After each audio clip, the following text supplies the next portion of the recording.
welcome. We are with the one and only Dana Flanagan. Some of you may have remembered her from other episodes that she has been part of.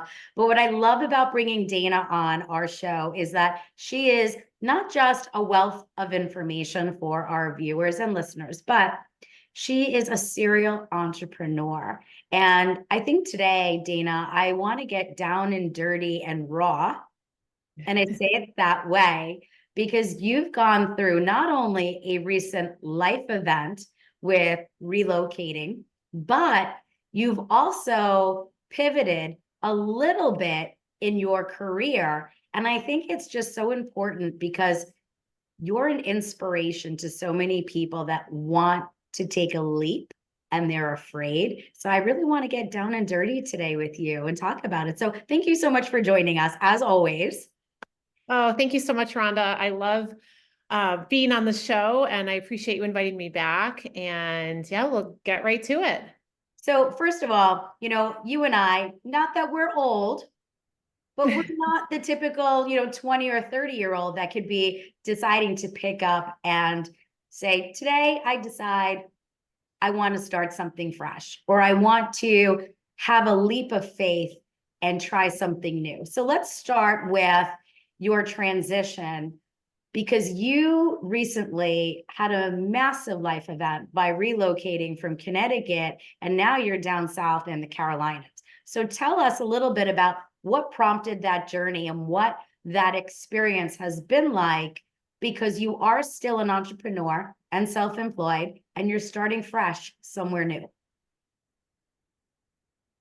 Yeah, so I think this is something that, a good part of the population thinks about or dreams about. If I only lived here, or I want to live in warmer weather, or I want to live closer to my family, or whatever it may be.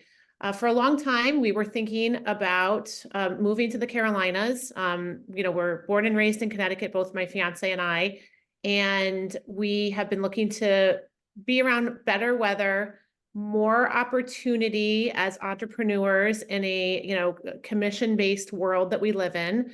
And, we also love the lake life. We're big boaters and wake surfers and wakeboarders. And the season's longer in the South. We knew we didn't want to live full-time in Florida. We have a place in Florida in the Fort Lauderdale area. That's a really special place to me. And, but we knew we just didn't want to be in that, that we wanted something more with the seasons and that sort of thing. So we did a lot of research, and I think that's the most important thing is research why you want to move. Think about the reasons that are drawing you to that particular area. I know there's a lot of people that go on vacation to a place like Florida and say, I'm moving here. And that's not always the reason to move. So we wanted to be near, an international airport. So we actually live on Lake Norman, just outside of Charlotte. And we planned for probably about 3 years and just looked at properties online and researched the area. We went to different places in both North and South Carolina and just, asked a lot of questions to a lot of people, joined Facebook groups, social media, that sort of thing. And we moved about 2.5 months ago, and it is the best decision that we've made, and we couldn't be happier. I love it. So now, how did it feel when you made that transition, saying goodbye to the relationships that you have in Connecticut, because you were leaving behind a legacy of you being an empowering realtor and broker in the Connecticut space? So how did that transition go for you? Sure. Well, I definitely don't think that I didn't walk away from that business at all. I put systems in place prior to my move to be able to still handle my real estate business, to still be present in the community when that comes to taking listings or having my presence still there through marketing. And, it was a 22-year career in Connecticut. I still get calls, almost every day for help somewhere in the Connecticut market. But I think a lot of times I was known as a mover and shaker and traveling anyway. I spent a lot of time in Florida, and people just knew that I was kind of everywhere. So I really don't think it's affected me all that much. I knew that it probably would, and I knew that I had to be okay with that. So I put systems in place and started to pivot with a career. And I know we'll talk about that in a moment, in order to be able to kind of work from anywhere. What I will say is I get attached to properties and things like that, which is so funny because I've done real estate for so long, but I definitely was crying when I drove away from my house for the last time, car packed, I was driving one car, my fiance's driving the other car, towing our boat, and, dogs in the car. And it was, it was a little bit emotional, and it's one of those things like, I can't believe I really did that. And maybe for some people, it's not as big of a deal. Maybe they've moved their entire life. My parents owned the same home that they bought before I was born for 45 years. So that wasn't a thing for us. But yeah, it was more of an emotional attachment for me than it was a business, attachment, because I still feel like I'm very present there in the business world. And we have a lot of friends there, and I talk to them every day. And You'll be back. You'll be visiting. back, exactly. We have clients that I speak to as well, and they're making these changes. And a lot of times, my advice to them is, if you think the time is right for you to move, do it while you feel empowered, before you feel like you are a victim of circumstance. Because there are so many people that are forced to move. They've had a life event, they've had a disability, a divorce, something happens where they love their home, but unfortunately, they're not in a position to be able to keep it. So when I have those clients that are in turmoil, one, as a matter of fact, that I just spoke to yesterday, he said, look, I inherited a home, but I can't afford it. I inherited a home and I can't afford it. So we're going through, like you use, systems. We're talking about systems and implementation for very similar, for a very similar method. Now, you get down into the Carolinas. Do you jump right back into, hi, my name is Dana, and I'm here to help you list your house? What is it like? Are you still in the real estate market in the Carolinas now? I am, I did get involved in another career, which was private equity, venture capital, raising funds for businesses and projects worldwide. A lot of those are real estate projects. So that goes kind of hand in hand with what I do in my real estate experience. I knew I don't want to be doing open houses when I'm 70 years old. So there needed to be, and realtors don't generally retire. Like, when was the last time you went to a retirement party for a real estate agent? It just doesn't happen. So I wanted something that I could pivot over to and use my real estate expertise, but not have to be, dialing for dollars, so to speak, and dialing for listings all day long, because it's just not that kind of market. And I'm not, immune to the fact that I'm new to the area, and somebody may want somebody that's a little bit more, abreast of what's going on in town. One thing I will say that I do bring to the market, and this is what I did, is I went on a lot of, again, networking. It's all about relationships, building relationships, connecting with people, and finding people with similar interests that will enjoy spending time with you. So that those are the type of people that are going to recommend you. What I bring to the table that's different than a lot of local realtors is, right now we live in NASCAR country. A lot of the NASCAR drivers live in my neighborhood. I'm very big in sports and entertainment. I know you and I have been at some of these same events across the country that involve, professional athletes.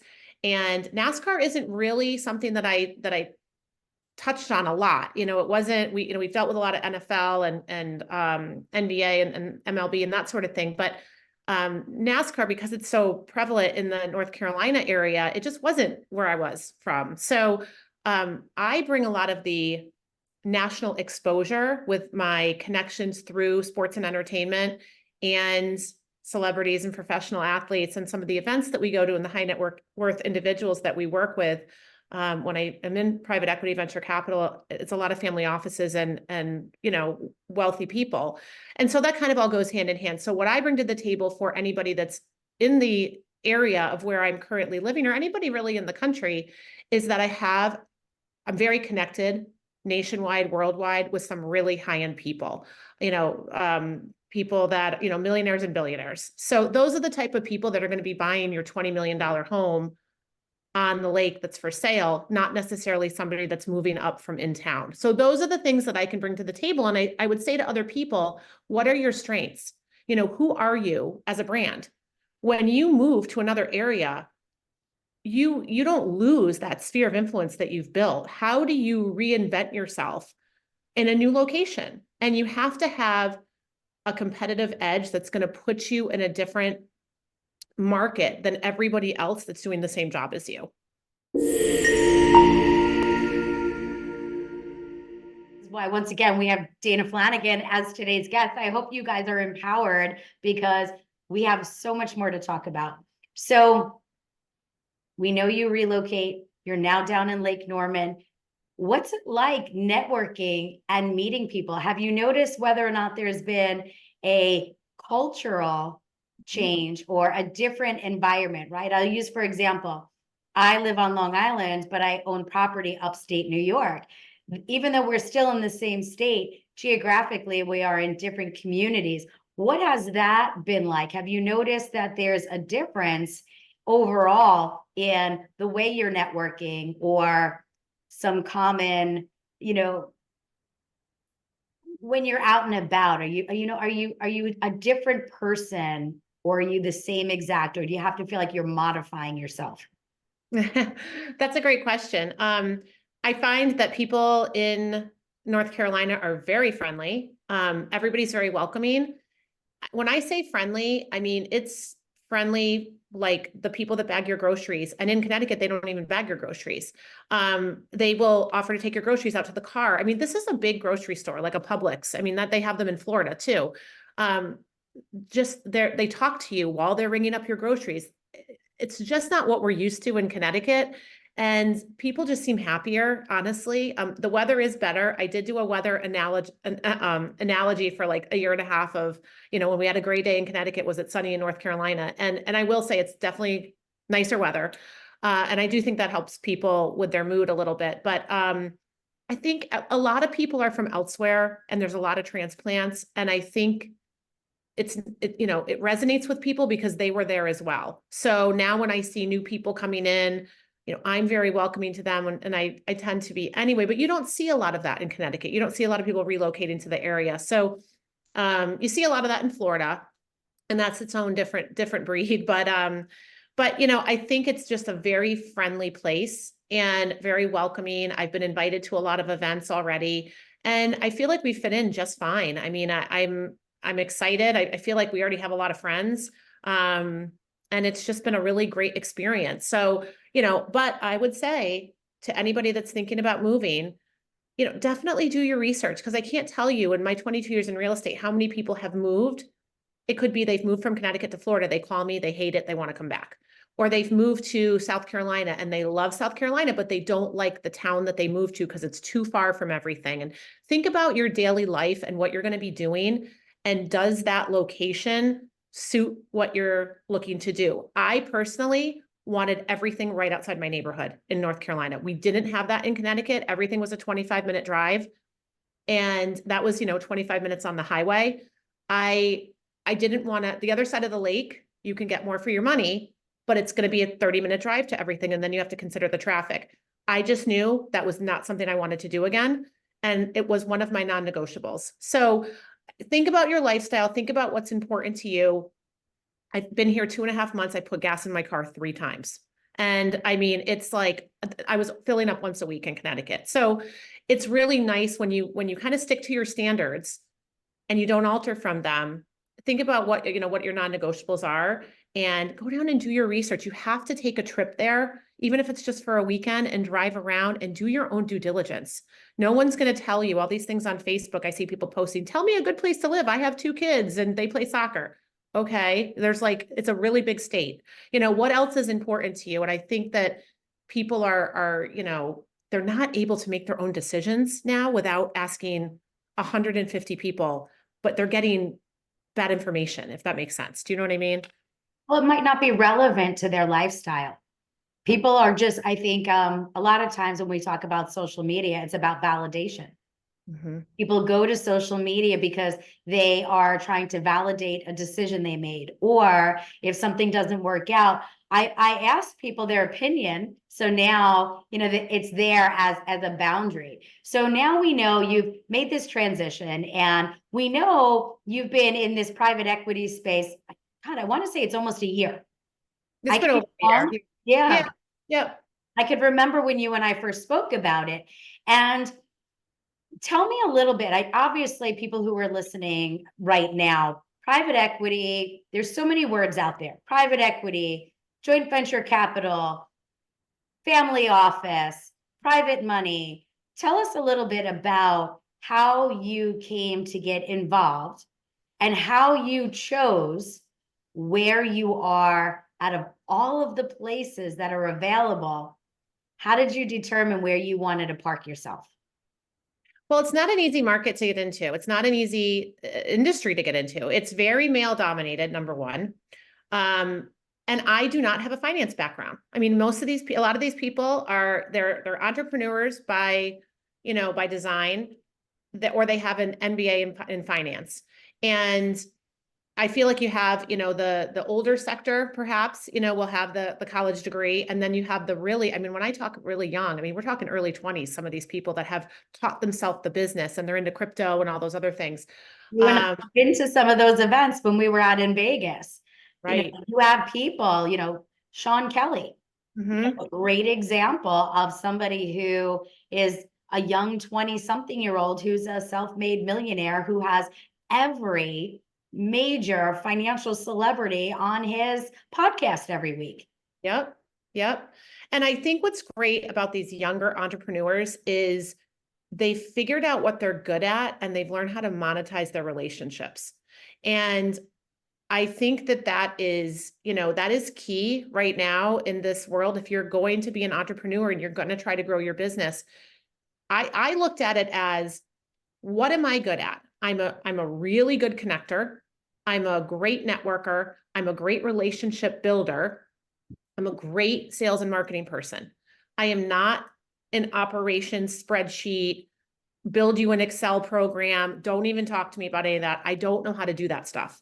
So what I did is, I worked at a couple different private equity firms and I sort of acted as a consultant. Hey, I've got this hotel that's looking for 100 million in debt. Is this something you could do? And they would say, sure. And I would make the referral. And anybody can be a referral partner. I want to put that out there, that anybody that knows anybody, you can make a really good living being a referral partner. And I didn't want to pigeonhole myself working for one firm. So I did that for a little bit. But what I really wanted to do was find a way to merge what I'm good at, but not have to like recreate my own business with this back office and all of that. So I actually merged my expertise with a very good longtime friend of mine, Doro Angelo, who owns Onyx Elite Business Consulting, based out of Connecticut. I've known him for years, and it's a business consulting firm, and he was doing also some private equity venture capital raising. So I talked to him about working together. He's got the base and the foundation of over 10 years of he basically helps other people build their businesses for a living. So I mean, you can't really get any better than that. We do everything from sales and marketing, business development. We have in-house legal counsel, brand management, promotions, events. We have a chief of staff. We have an in-house CFO, a CEO, head of capital markets. We have, everything that you need to grow your business, including the funding, and it's in-house. So it took a lot of time, and it took there has been so much time working for free, I call it, no paycheck coming in, and a lot of things, a lot of fail forwards, a lot of things that don't work until you find something that clicks and you're like, yes, this is it. He's great at building all the programs to take in the deal flow. I go get the clients. And so he's got all the funnels and all of those things that can make the system work. What happens is I tend to bring in a lot of business, and no company can keep up with me and what I bring in. And that's always been, I felt like, the biggest problem. So he's got the systems and the wherewithal to be able to say, this is what we need. Okay, let's implement this. Let's do this. And it's been great. We've got some major deals from celebrity backed alcohols, and spirits. We've got some sneakers for sports. It's so hard because we're under NDA, so I can't jump and tell people what we're doing, but these are A-list celebrities that people know. And we've got, some really great hotels and resorts. So if anybody knows anybody that's looking for funding, it can be for a real estate project, which is our number one. We get the most of the things that we get are real estate projects, and those are easy peasy if everybody has their act together. But we get, like I just said, sneakers, alcohol brands, startups for an app. It really, we get somebody that wanted to buy a farm for all his cows. I mean, we get all sorts of things. And some of the things that come across our desk are pretty interesting. It's basically like Shark Tank, and we're the sharks, but we're not using our money. The sharks are obviously, they invest in these projects, but, it's exactly what you would hear on Shark Tank. When we say to you, what are your sales? And they say 0, the sharks all look at each other and go, ugh. You've got to have some skin in the game. We definitely do startups, but you've got to have some, you can't have $0 in your checking account. I mean, it's common sense. So, what we do is there are some people that come to us and say, hey, I've got the money and I'm looking for this and I need your help. And what we'll do is we will put together their, basically like their business proposals to make them bankable before they go in front of our lender. So they can also hire us as a consulting fee to be able to put their best foot forward the first time around. Because it's like Broadway. You get one audition. That's it. The lender sees it and it's a mess. They're not going to look at it again. I love it. And, again, I remind everybody, this is why we have Dana Flanagan on, because she tells it how it is. And I'm only laughing because I have my clients, and we probably have chatted about this numerous times just in the car. Mhm. Stop, Rhonda. I just want money. I just want money. And I'm laughing because you're laying it out there. You're saying, look, obviously, professionally, I have a consulting, company.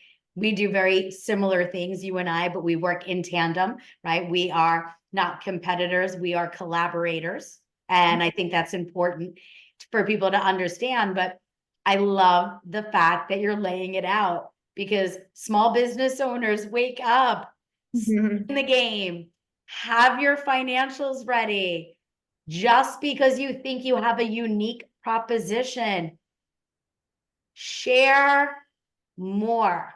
People are not sharing, they're saying, and that's my idea. Mhm. What can we do? Think about resources.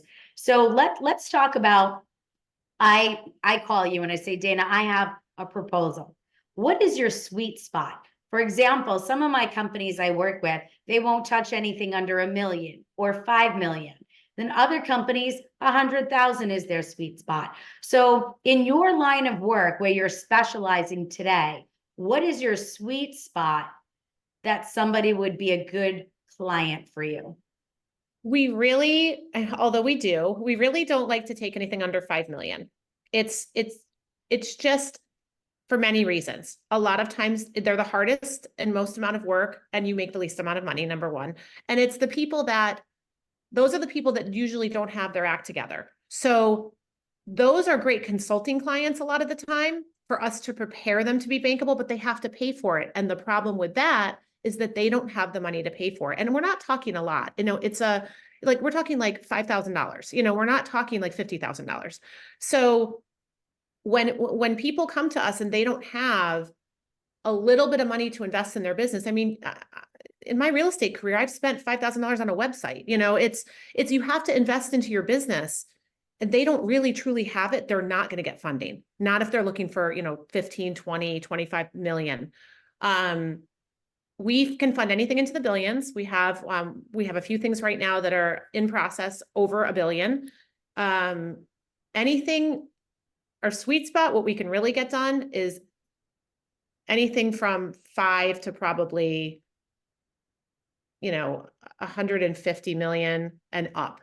But the deals that are maybe over 25 are really, they tend to be the real viable businesses. We had a lot of people that come to us, and you said this, with an idea. An idea is not a business. It's a great idea. How do you turn it into a business? And we can help people with that. But again, there is a consulting fee that comes along with that.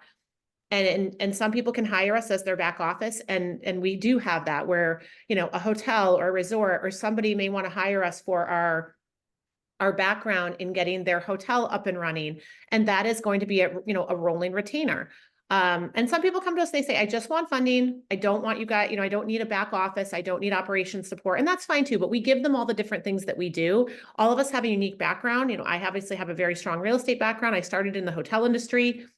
Doru, who is our CEO, he did the brand standards for Marriott. So he used to work in hospitality. He's owned a few restaurants and he's helped a lot of restaurants, with startups and get going and that sort of thing. So, we can kind of do everything. It's really not the business so much, it's the person. If the person comes to us and they have skeletons in their closet and they have terrible credit and they have no money, not even money to pay for due diligence, it's not going to work. So the project's not the problem most of the time, it's the person and the lack of cooperation sometimes when you ask for documents and they don't want to provide them. And there's usually a reason for that. And I love that. I love that you're saying that because again, for me, it's validation for the work that I do as well and the challenges that I have. There are so many pieces that go into building a business. So if somebody contacts you, what would you say are the top set of documents that you are looking for to determine whether or not they're bankable?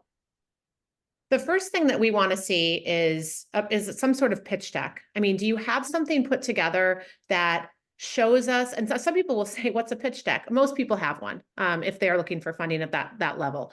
But, what is your business? Show us in a, 1 to 10 page document. What is your business? What are you trying to do? How does it help people? And what is the problem? How do you solve it? That's exactly what, should be in the pitch deck. And, what type of funding are you looking for? Do you have any sales? Are you looking for debt or equity? Are you looking for a combination? Are you the principal? We get a lot of people coming to us that pretend they're the principal and they are not. They're just trying to make it. What they're trying to do is they're trying to be a sly connector. Instead of just coming to me and saying, hi, I'm a connector. I've got this guy that's looking for money. Then I could say, oh, great. We pay our connectors a fabulous referral fee. This is what the referral fee is, this amount of the funding. We have it. Everything is papered. Everything is signed off on. That's a quick conversation. You just saved me 15, 20 minutes of going back and forth. Instead, they try to pretend they're the principal so they can go to the actual principal and say, hey, I got you funding. Now what are you going to pay me? That's exactly what happens a lot. And it's taken me a while to figure out who's BSing me and who isn't. But I always want to know, who the principal is. Obviously, they're going to have, business tax returns. If they don't have business, they're going to have personal tax returns. They're going to have a 3 to 5 year pro forma, any projections, any sales, a P&L. All of these things are helpful. And some businesses, we don't need all of those things. But, there's going to be other things as we go through the due diligence based on their business. And I don't do that part of it, but that they're going to be asked to provide. So, obviously real estate, is there something that's collateralized? Real estate obviously is collateral, but if you have an app, what is the collateral on that? So that's what we want to know when we're talking to somebody. And so that's why we love the real estate projects, the construction projects, housing, that They're sort of tangible. thing. Yeah, absolutely. There's tangibility there. And I just want to say something funny. The other day, I was on a consulting call, and they asked if there was a deck available for a client of mine. And I said, yes, I have a deck. And they said, oh, Lord, please don't tell me it was done off Canva. So let's just, so for those that are listening or watching, Canva has a great tool that you can build your deck, but please be mindful that we're not looking for a marketing concept. We're looking for proof of concept. And therefore, it is not about the design, which is what Canva is built for. It is about the quality of the information that is being provided. But it actually said, please do not provide a deck that was done in Canva. I just thought that was really, I thought that was a little funny. And we talk to clients all the time. And I think that sometimes they are ahead of themselves in relation to opportunities. But I do want to also go over a couple of other things that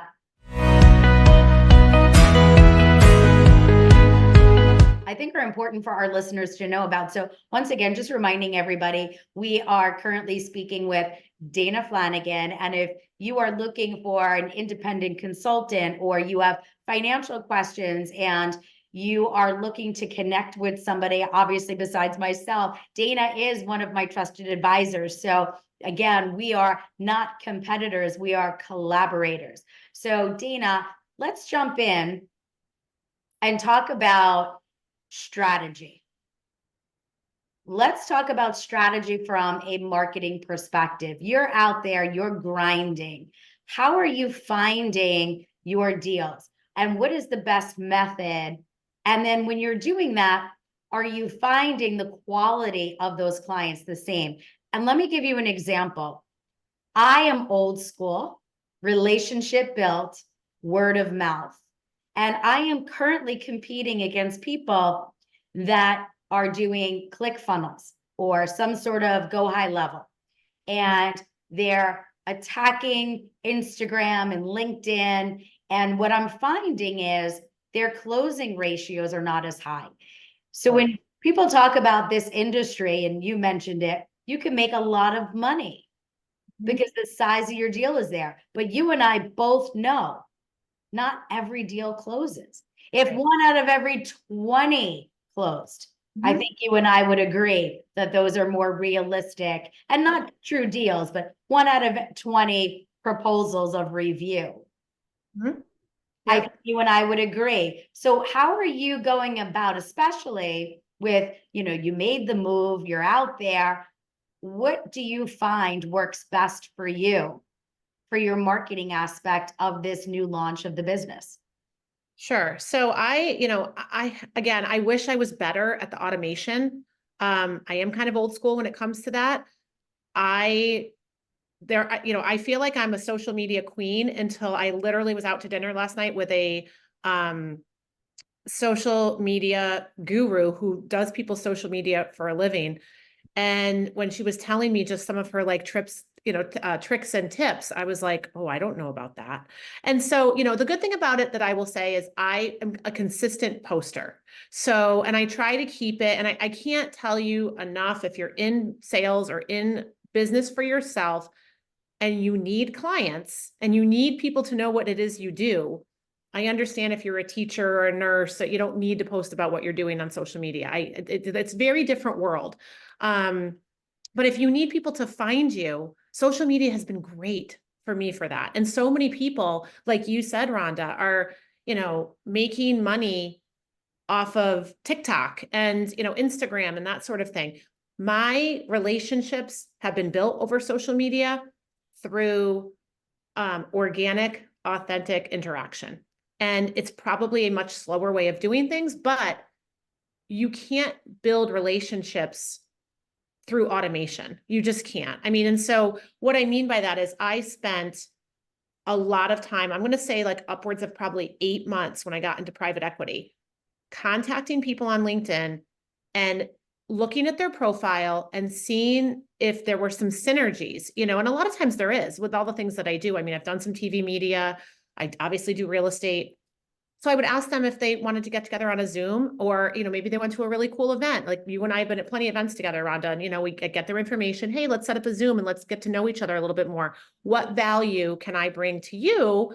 And what is it that you need in your business that I could help you with right now? And so you always lead with value. Those relationships will pay you back tenfold because those people, people work with who they know, like, and trust. And those people, they now feel like they know you. Hopefully they like you because they won't keep talking to you if they don't like you.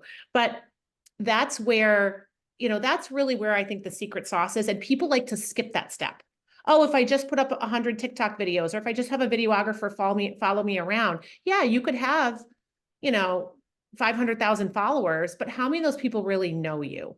So I think there's a really good balance that needs to happen between those real, authentic, personal relationships and the exposure that social media gives you.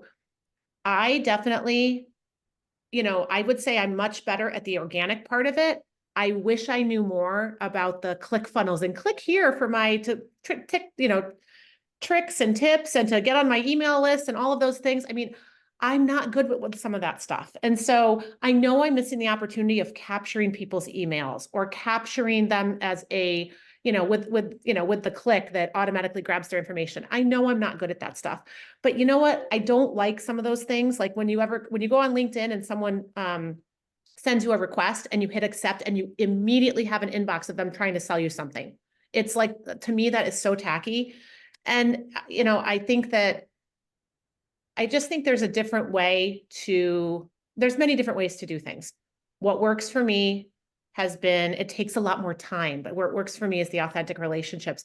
And that is the key. And it takes a lot of time and you don't get paid for it. You're not sitting there for 8 hours on Zooms. I know it sounds exhausting to a lot of people, but it's setting you up for the future. So now when I go to these events and I go to, these family office events across the country, I literally know these are like 500 people in the room. I probably know half of them. Hey, Dana, because they connected with me. They saw me at the event. They keep seeing me at the same, events. They see me on LinkedIn, but I'm a real person who posts real content. So, I just think that for me, it all goes back to relationships. And that is like the key, especially when you're putting yourself out there and using the tools that are available to you, especially the ones that are for free. I'm like social media. And I want to add one more thing. It's not like you're selling Mary Kay or Avon. You are in a financial component. You should be real and authentic. And that, for me, is what has been so challenging. I will be the first to tell you, I'm in the middle of building my first funnel. And it's been challenging because I will not allow, there's no sale. Right. And it's driving my team nuts. And they go, no, don't you want? And I said, no, I would love to have more people that I can touch and influence, but I am not interested in somebody being able to buy something from my funnel. I want them to realize that there is a working team and that it needs to be the right fit. It's not a one size fits all. This is not a get rich quick. So when you are out there marketing yourself, especially as a professional offering capital, money, tangibility, opportunity, when you're out there, I think it's so important and so valued that you are being true to who you are, because people will be able to see right through the other people who can speak well, but they have no substance or integrity behind them. 100%. And I think especially with finances and people sending documents and we have a whole system where everything's secure and they upload their documents and all of that. But we get on a Zoom with people that are interested in obtaining funding or talking to us about their project. They have to register. It's very simple. They fill out a form, tells us a little bit about what they're looking for. It doesn't give them social security, nothing like that. It's just, what's your business name? How much are you looking for? Debt or equity? Where are you located? And just a few, things that we can kind of wrap our head around before we get on a call. It allows them to book a meeting with myself and Doru through a Calendly link, which will set up a Zoom meeting so they can see our faces and we're always on camera. So that way they can see, just how you're seeing me now. And they can feel like they really know you and you're not some scammer, that you're the person behind the picture, on LinkedIn or social media or wherever they were connected. And I think that, that goes a long way, is that you're leading with value. Again, you're there to help that person. And so we're not just, an order taker. And I've learned this a lot years ago back in the mortgage, I obviously work so closely with mortgage brokers. There are order takers, and then there are actual mortgage brokers or lenders that really take the time to either shop around through their resources of different banks that they have through their company and provide an outside of the box, They're recipe. giving value. Their concern first is for the client, not for closing business and putting money in their pocket. But for the sake of time, tell everybody, Dana, how do they get in touch with you? So you can find me on social media at Dana Flanagan on Facebook, also on LinkedIn, and you can find me on Instagram at Dana Flanagan Official. And if you want to send me an email, it's dana@danaflanagan.com. I love it. Well, you make my show so easy. So thank you so much for joining us today. So once again, everybody, thank you so much for tuning in. I hope you enjoyed today's show. And until next time, stay safe.